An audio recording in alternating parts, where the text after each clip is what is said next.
Hi అండి. Welcome to Digi loans అండి. నేను మీ ఫిరోజ్‌ని. ఇవాళ మనకి గోల్డ్ లోన్స్ గురించి చెప్పడానికి అవినాష్ గారు వచ్చారు మన స్టూడియోకి. హాయ్ అవినాష్ గారు. హలో అండి. అవినాష్ గారు, ఇప్పుడు ఇవాళ మనం ఏందంటే మెయిన్ టాపిక్ ఆహ్, ఎటువంటి అంటే ఒక మిడిల్ క్లాస్ వాళ్ళకైనా గానీ, హై క్లాస్ వాళ్ళకైనా గానీ ఎమర్జెన్సీలో డబ్బులు అవసరమైనప్పుడు వాళ్ళకి ఒకటే థాట్ వచ్చేది, ఫస్ట్ థింగ్ గోల్డ్ లోన్. ఇంట్లో ఉన్న గోల్డ్‌ని ఎట్లా ఉపయోగపడతది అనే దాని మీద ఇప్పుడు మన టాపిక్. ఎంత టైం పడతదండి ప్రాసెస్‌కి గోల్డ్ లోన్ అనేది? గోల్డ్ లోన్ అనేది మీకు హార్డ్‌లీ ఒక 1 అవర్‌లో నుంచి 2 అవర్స్ లోపు మీకు గోల్డ్ లోన్ అనేది ప్రొవైడ్ చేయడం అనేది జరుగుతుందండి. జస్ట్ మీకు మీరు తీసుకెళ్ళిన ఆర్నమెంట్స్ వాటిని ఒక తూకం వేసేవాళ్ళు ఉంటారు. దాన్ని బేస్ చేసుకొని ఇమ్మీడియేట్‌లీ వాటిని మీ ముందే ఒక సీల్ కవర్‌లో ప్యాక్ చేసి ఎవరైతే గోల్డ్ లోన్ ఇస్తారో ఇంత అవుతుందని దాన్ని ఒక టోటల్ అమౌంట్ ఎయటం, ఇన్ని గ్రాములొచ్చింది అనేది ఆ పర్సన్ ఎవరైతే ఉన్నారో ఆయన ఒక పేపర్ మీద రాసిస్తే దాన్ని బ్యాంక్ ఎంప్లాయీ ఎవరైతే ఉంటారో వాళ్ళ దగ్గరికి తీసుకెళ్తే వాళ్ళ పర్సన్సే ఉంటారు. ఈ వెయిట్ చూసేది కూడా వాళ్ళ పర్సన్సే ఉంటారు. చూసి చెప్తే దాన్ని పెట్టుకొని వాళ్ళు లోన్ అమౌంట్ ఇమ్మీడియేట్‌లీ మీ మీద ఒక డాక్యుమెంటేషన్ చిన్నగా నామినల్ డాక్యుమెంట్స్ ఉంటాయండి. వాటిని పెట్టేసుకొని దాన్ని ఇమ్మీడియేట్‌లీ అవుతుంది. అదే ప్రైవేట్ బ్యాంక్స్ అయితే ఇంకా ఫాస్ట్‌గా అనేది ఇవ్వటం జరుగుతుంది. ఇంట్రెస్ట్ అనేది మీరు మంత్లీ పే చేసుకోవచ్చు. యాస్ యువర్ మీ యొక్క ఫ్లెక్సిబిలిటీ ఫ్లెక్సిబిలిటీని బట్టి. మనం పెడుతున్న ఈ బంగారం సేఫే అంటారా బ్యాంకుల్లో? ఆ! ఎందుకంటే మీకు దాన్ని ఒక సీల్ చేసి లోపల పెడతాం అనేది జరుగుతుందండి. ఆ సీజ్ ని మళ్ళీ మీరు ఏ రోజైతే పేమెంట్ చేయాలనుకుంటారో ఫుల్ పేమెంట్ అంటే మీ తీసుకున్న అమౌంట్ ప్లస్ ఇంట్రెస్ట్ కలిపి ఏ రోజైతే పే చేస్తారో ఆ రోజే ఆ సీల్‌ని ఓపెన్ చేసి మీ ముందే ఓపెన్ చేస్తారు. సో, అక్కడ మీ ఏ రోజైతే మనం తీసుకుంటామో ఇచ్చిన రోజు వెయిట్ చూపిస్తారు. తీసుకునే రోజు కూడా ఆ వెయిట్ చూపిస్తారు. అవి 2 మ్యాచ్ అయ్యేటట్లు మనం ఆ 2 కాగితాలను మన దగ్గర పెట్టుకోవడం అనేది బెస్ట్ ఆప్షన్ అండి.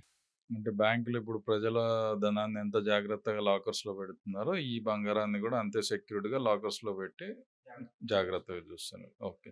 ఇప్పుడు మన పూర్వకాలంలో ఉన్న బంగారాన్ని రుణాలు ఏ విధంగా తీసుకునేవారు? అప్పటికి ఇప్పటికి వ్యత్యాసం ఏంటి దీంట్లో?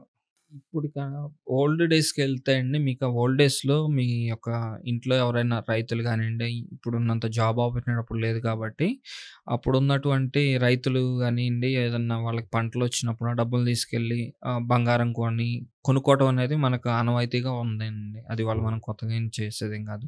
సో, వాటినేం చేస్తున్నారంటే, ఇప్పుడు ఎమర్జెన్సీ పర్పస్‌లో డబ్బులు అంటే బంగారం ఉంటే డబ్బులున్నట్లే అనేది ఒక నానుడి సహజంగా మన భారతదేశంలో ఉందండి. సో, దాన్ని బేస్ చేసుకొని గోల్డ్ అనేది ఉండటం ఎంతో కొంత ఇంట్లో వాళ్ళకి ఫంక్షన్స్‌కి వాటికి వీటికి అనేది ఎప్పుడైనా అవసరం అనే కన్సర్న్స్ తోటి ఎక్కువ మంది పూర్వం నుంచి కూడా గోల్డ్ మీద మనం ఎంతో కొంత ఇన్వెస్ట్‌మెంట్ చేయడం అనేది జరుగుతూ వస్తుందండి.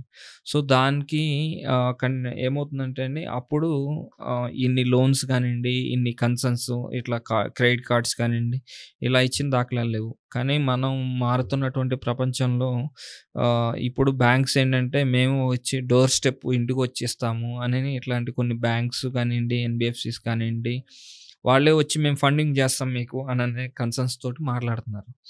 సో, దానికి విలువ రావడానికి మెయిన్ ఏంటంటే అండి, అంతకుముందు గోల్డ్ అనేది మీకు షేర్ మార్కెట్‌లో ఉండేది కాదు. ఇప్పుడేందంటే షేర్ మార్కెట్‌లో గోల్డ్ అనేది పెడతాము.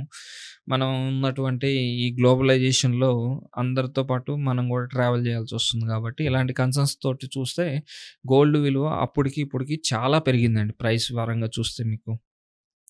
ఒకప్పుడు రూ. 1000 1500కి మీకు తులం బంగారం. తులం అంటే 12 గ్రాములు 12 గ్రాములు ఉంటుందండి. సో, దాన్ని అప్పట్లో మీకు 1000, 1500కి కూడా వచ్చిన రోజులున్నాయి. కానీ ఇవాళ తులం బంగారం కొనాలంటే రూ. 1,00,000 తక్కువ లేదండి మీకు. సో, ఆ బంగారం అది విలువే. చాలామంది మీరు రీసెంట్ గనక లాస్ట్ 2, 3 ఇయర్స్‌లో గనక చెక్ చేసుకుంటే ఆహ్, మీకు గోల్డ్‌ను గనక ఇన్వెస్ట్‌మెంట్ చేసినోళ్ళందరికి కూడా డబల్ అయిపోయిందండి. సో, గోల్డ్ ఇన్వెస్ట్‌మెంట్ అనేది మీరు ఆ రోజు కొంటే ఫర్ ఎగ్జాంపుల్ నేనే ఉన్నా అండి. నాకు 2019లో నేను కొన్నప్పుడు 30,000 ఉంది. ఇవాళ అదే బంగారం ఇవాళ మీకు రూ. 1,00,000 అయిపోయింది. సో, ఇలాంటి పెరుగుతుంది కాబట్టి జనాలు కూడా దీని మీద గోల్డ్ ఇన్వెస్ట్ చేసి ఉండటం అనేది బెస్ట్ ఆప్షన్ అనేది షేర్ మార్కెట్‌తో కంపేర్ చేస్తే దీంట్లో ఇన్వెస్ట్‌మెంట్ అనేది సేఫ్టీ అండ్ సెక్యూరిటీ 2 ఉన్నాయండి. సో, ఇదండి ఇవాళ టాపిక్. థాంక్ యూ అండి.